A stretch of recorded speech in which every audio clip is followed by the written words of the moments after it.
Hello everyone, welcome back all the channel. जैसा कि आप जानते हैं कि हम एनपीओ पढ़ रहे हैं और आज हम एनपीओ के अंदर सब्सक्रिप्शन और उसकी एडजस्टमेंट्स के बारे में पढ़ेंगे। तो टॉपिक को स्टार्ट करने से पहले मैं कहना चाहूँगी कि अगर आपने चैनल अब तक सब्सक्राइब नहीं किया है तो प्लीज़ पहले चैनल को सब्सक्राइब कर दीजिए। अब सब्सक्रिप्शन पॉइंट जो है वो बहुत इंपॉर्टेंट है क्योंकि इसके बिना बोर्ड में क्वेश्चन बनता ही नहीं है। ठीक है, सब्सक्रिप्शन तो 100% आता है। तो सब्सक्रिप्शन होता क्या है? बेसिकली एक तरह की इनकम है जो रेगुलर नेचर की होती है, इसीलिए हम इसे इनकम एंड एक्सपेंडिचर में शो करते हैं। ये एक तरह का चंदा है जो कि हर एनपीओ को रिसीव होता रहता है। अब क्वेश्चन भी जब आप देखेंगे तो कुछ चीज़ें होंगी जो आपको कंफ्यूज करेंगी, यानी आपको समझ नहीं आएगा कि करंट ईयर कौन सा है और प्रीवियस ईयर कौन सा है या फिर नेक्स्ट ईयर कौन सा है। तो हम पहले वो समझ लेते हैं, उसके बाद हम सब्सक्रिप्शन पर जाएंगे।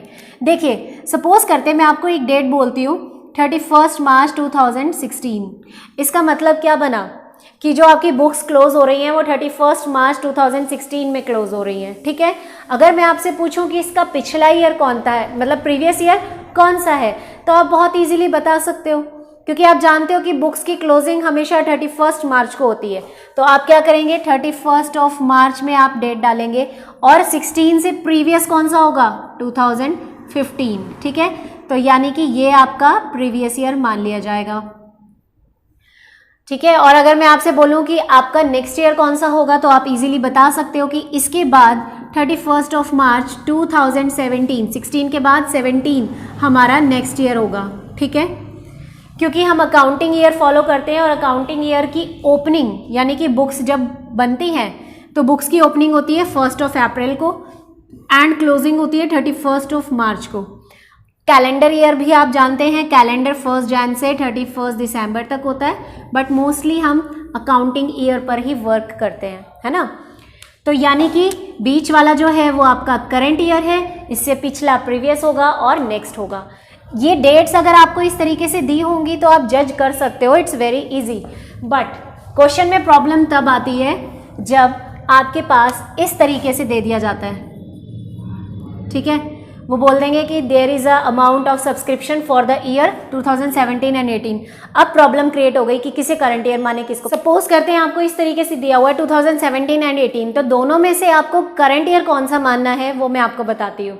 देखिए, जो बैक वाली है ना अमाउंट, इसका ईयर कब खत्म हुआ होगा। ऑब्वियसली बुक्स 31 ऑफ मार्च को क्लोज होती है, तो 31 ऑफ मार्च 2018 में इसकी बुक्स क्लोज हुई होंगी और इस साल की कब क्लोज हुई होंगी, 31 मार्च 2017 में, है ना। तो दोनों में से पुराना साल कौन सा है? प्रीवियस ईयर का मतलब तो यही है ना, पिछला पुराना। तो पुराना साल 17 है, 17 के बाद ही तो 2018 आता है, यानी कि ये हो गया आपका प्रीवियस ईयर, ये हो गया आपका करंट ईयर, और अगर इसके बाद हम 2019 की बात करें तो वो हो जाएगा नेक्स्ट ईयर। बात समझ आ गई सभी को? ठीक है, तो अगर क्वेश्चन में आपको इस तरीके से दिया जाए तो हमेशा माइंड में ध्यान रखना कि जो चीज़ पीछे दी गई है वो वाला ईयर करंट होता है। ठीक है, एंड वो एंडिंग उसकी 31 मार्च को होती है। अब हम बात करेंगे सब्सक्रिप्शन के ट्रीटमेंट की। देखिए, सब्सक्रिप्शन का ट्रीटमेंट समझने से पहले आप थोड़ा सा फ्लैशबैक में जाइए। आपने +1 में P&L एंड ट्रेडिंग अकाउंट बनाया था और उसमें कुछ एडजस्टमेंट्स की थी। ठीक है, उसमें आप क्या करते थे कि कोई भी चीज़ अगर आउटस्टैंडिंग है तो आप उसे ऐड कर देते थे, है ना, और कोई भी चीज़ अगर प्रीपेड है यानी कि एडवांस है तो आप उसे माइनस करते थे। ऐसा ही कुछ किया था आपने। तो वही कॉन्सेप्ट यहाँ चलेगा।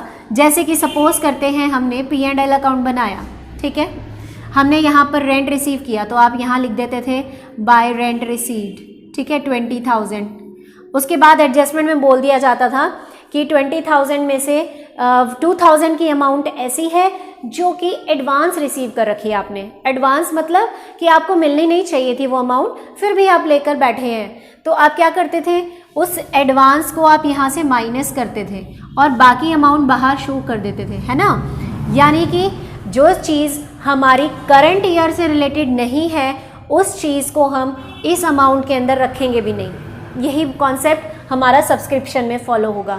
जो सब्सक्रिप्शन हमारे करंट ईयर से रिलेटेड नहीं है उस सब्सक्रिप्शन को हम अपने पास नहीं रख सकते। सिंपल सा फंडा है कि हमें करंट ईयर से रिलेटेड सब्सक्रिप्शन चाहिए, उससे एक्स्ट्रा कुछ भी हमारे पास आया है तो वो बाहर हो जाएगा। देखिए, सब्सक्रिप्शन की एडजस्टमेंट कैसे करनी है आपको। कि अगर कोई आउटस्टैंडिंग सब्सक्रिप्शन आपके पास दिया गया है eight the end of the year, तो उसे आपको प्लस करना है, जैसे कि हम P&L में करते थे, आउटस्टैंडिंग प्लस करते थे एंड एडवांस माइनस करते थे। तो आउटस्टैंडिंग आपने प्लस करना है, ठीक है, एंड एडवांस सब्सक्रिप्शन अगर आपके पास at the end of the year है तो उसको माइनस करना है, ठीक है। ध्यान से देखिए, अगर एंड और एंड की बात की जा रही है तो ट्रीटमेंट वैसे ही होगा जैसे P&L में होता था कि अगर आउटस्टैंडिंग है तो प्लस और अगर एडवांस या प्रीपेड है तो माइनस, ठीक है। दूसरी बात, अगर आपके पास, क्योंकि यहाँ पर सिर्फ करंट ईयर की बात नहीं होती, यहाँ प्रीवियस एंड नेक्स्ट की भी बात होती है, तो अगर आपके पास at the begin of the year कोई आउटस्टैंडिंग अमाउंट पड़ी हुई है तो उसका ट्रीटमेंट बिल्कुल अपोजिट करना है। अपोजिट का मतलब अगर eight the end of the year को प्लस किया था तो eight the begin of the year के आउटस्टैंडिंग को आप माइनस करेंगे, है ना इसका अपोजिट, प्लस का उल्टा माइनस, ठीक है।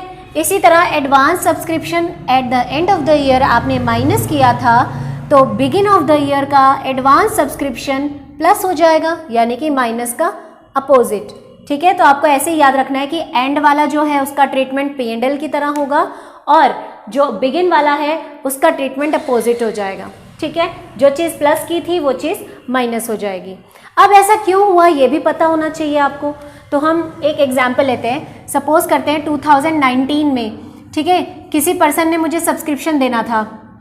सपोज करते हैं कि 2019 में हमने सब्सक्रिप्शन 50,000 रिसीव किया, लेकिन 2000 का सब्सक्रिप्शन ऐसा है जो आउटस्टैंडिंग है। आउटस्टैंडिंग का मतलब आज नहीं तो कल मिल जाएगा, ठीक है। मुझे पूरा भरोसा था कि 2019 में मुझे जो 2000 की आउटस्टैंडिंग अमाउंट है वो मुझे मिल जाएगी, तो मैंने क्या किया होगा, उसको प्लस किया होगा, क्योंकि आउटस्टैंडिंग प्लस होता है। मैंने उसको प्लस करके बाहर 52,000 शो कर दिया होगा। कुछ गलत किया क्या मैंने? नहीं ना। लेकिन हुआ क्या कि ये पर्सन मुझे 2019 में पेमेंट ही नहीं कर पाया, इसके पास ये 2000 रुपये आए ही नहीं, ये मुझे दे ही नहीं पाया, ठीक है जी। अगला साल आ गया, नेक्स्ट ईयर में क्या हुआ, फिर से हमें सब्सक्रिप्शन रिसीव्ड हुआ। हमें सपोज करते हैं सब्सक्रिप्शन 60,000 का रिसीव हो गया। साथ ही साथ क्या हुआ, हमें क्वेश्चन में लास्ट में जाके पता चला ईयर एंड होने पर कि ये जो 60,000 का सब्सक्रिप्शन है इसके अंदर ये वाला जो 2000 आउटस्टैंडिंग पड़ा था ना पिछले साल का, वो भी है। यानी कि इस पर्सन ने जो पैसा 2019 में देना था वो कब दे दिया, 2020 में आके दे दिया। पिछले साल जो पेमेंट करनी थी वो इस साल में कर दी। अब मुझे एक बात बताओ, क्या मैं उस आउटस्टैंडिंग को दोबारा प्लस कर सकती हूँ? नहीं ना। जो आउटस्टैंडिंग यहाँ एक बार प्लस हो गया वो यहाँ दोबारा प्लस हो सकता है क्या? नहीं हो सकता। यानी कि क्या करना पड़ेगा, ये 2000 पिछले साल के थे जो कि ऑलरेडी 2019 में प्लस हो चुके हैं, तो इनका इफेक्ट खत्म करने के लिए मुझे आउटस्टैंडिंग को माइनस करना पड़ेगा, ठीक है। इसका इफेक्ट खत्म करना है इसलिए उल्टा कर दिया माइनस। एक और तरीका बता देती हूँ, 60,000 में 2000 पिछले साल के हैं ना, करंट ईयर के तो नहीं है, ये 2000 तो पिछले साल के हैं, जबकि इनकम एंड एक्सपेंडिचर तो करंट ईयर का बनता है। यानी कि ये 2000 इस साल के नहीं है, और जो चीज़ इस साल की नहीं है उसको माइनस कर दो और बाहर शो कर दो 58,000।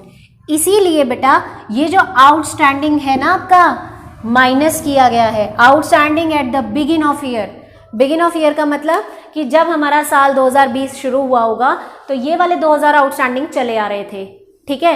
पिछले साल के आउटस्टैंडिंग चले आ रहे थे और हमें यहाँ जाकर मिल गए जो इस ईयर में नहीं आना चाहिए था, इसलिए हमने माइनस कर दिया, ठीक है। अब सपोज करते हैं कि 4000 का आउटस्टैंडिंग अभी भी पड़ा हुआ है। हमें पता चला कि 2020 में 4000 की सब्सक्रिप्शन ऐसी है जो आउटस्टैंडिंग है, मींस आज नहीं तो कल हमें मिल जाएगी, और जो चीज़ मिल जाएगी वो हमारी इनकम है, तो हमने पूरी उम्मीद लगा रखी है कि हमें 4000 मिल जाएंगे। तो हमने क्या किया, 4000 आउटस्टैंडिंग हमने ऐड कर लिया, ठीक है। आउटस्टैंडिंग ऑफ द ईयर, ठीक है, ड्यूरिंग द ईयर या एंड ऑफ द ईयर एक ही बात है, ठीक है ना। कि साल के सब्सक्रिप्शन में हमें आउटस्टैंडिंग पड़ा हुआ है, हमें आज नहीं तो कल मिल जाएगा, इसलिए हमने प्लस कर दिया। बात समझ आई कि क्यों किया है प्लस और माइनस? क्योंकि मैं यहाँ आपको सिर्फ रट्टा नहीं लगवा रही हूँ कि ऐसा करना है, आपको कॉन्सेप्ट पता होना चाहिए कि ये प्लस क्यों हुआ और ये माइनस क्यों हुआ, ठीक है। नेक्स्ट बात करते हैं हम एडवांस वाले की, ठीक है। सपोज करते हैं कि सब्सक्रिप्शन जब हमने 2019 में रिसीव किया था 50,000 का, हमें पता चलता है कि इसमें 5,000 जो है वो एडवांस मिले हुए हैं। अब 5,000 पे मेरा अधिकार नहीं था ना, वो एडवांस मिला हुआ है, तो मैंने लेस करके उसको शो कर दिया होगा, ठीक है ना। पिछले साल 2019 की बुक्स में ऐसा शो कर दिया होगा। अब हुआ क्या, 2020 आ चुका है, ठीक है, फिर से हमें सब्सक्रिप्शन रिसीव हुआ, सपोज 20,000 का हमें रिसीव हुआ, ठीक है। अब जो एडवांस आपने यहाँ 19 में रिसीव किया हुआ है वो एक्चुअल में कौन से साल की इनकम थी? ये जो एडवांस आपने 2019 में रिसीव कर लिया, क्या ये 19 का हकदार था? क्या ये 19 में मिलना चाहिए था? नहीं, ये कहाँ मिलना चाहिए था आपको? 2020 वाले साल में मिलना चाहिए था। यानी ये वाले 5,000 तो इस साल की कमाई थी, तो ठीक है 20,000 हमें रिसीव हुआ, साथ ही साथ हमने एडवांस भी रिसीव कर रखा है, तो हमारी इस साल की करंट ईयर की कमाई हो गई 25,000। बात समझ आई कि जो चीज़ यहाँ माइनस थी वो यहाँ प्लस हो गई, और यही मैंने आपको कॉन्सेप्ट करवाया है, प्लस कर रहा है subscription eight the begin of year. यानी कि जब 2020 शुरू हुआ तो एडवांस जो यहाँ ले चुके थे आप, वो आपको प्लस करना पड़ा। क्यों करना पड़ा? क्योंकि हम income and expenditure current year के लिए बनाते हैं, और करंट ईयर की इनकम में आता है ये 5,000, ना कि उधर वाली में। बात समझ आई? उसके बाद advance subscription eight the end of the year, यानी कि साल खत्म होते होते हमारा एक पर्सन ऐसा था जिसने हमें एडवांस सब्सक्रिप्शन दे दिया। यानी कि उसने कहा कि मैं 2021 के आने का इंतज़ार नहीं कर सकता, तुम मुझसे इसी साल 2,000 एक्स्ट्रा एडवांस ले लो, ठीक है। तो हमने 2,000 एक्स्ट्रा एडवांस ले रखा है, मगर क्या वो 2,000 एक्स्ट्रा इस साल की कमाई है? हरगिज़ नहीं, वो इस साल की कमाई नहीं है, वो तो अगले साल की है। तो जो चीज़ इस साल की नहीं है उसको लेस कर दो, तो इसीलिए हमने लेस कर दिया और बाहर शो कर दिया 23,000, एडवांस लेस हो गया, ठीक है। बात समझ आई कि आउटस्टैंडिंग क्यों प्लस या माइनस करते हैं?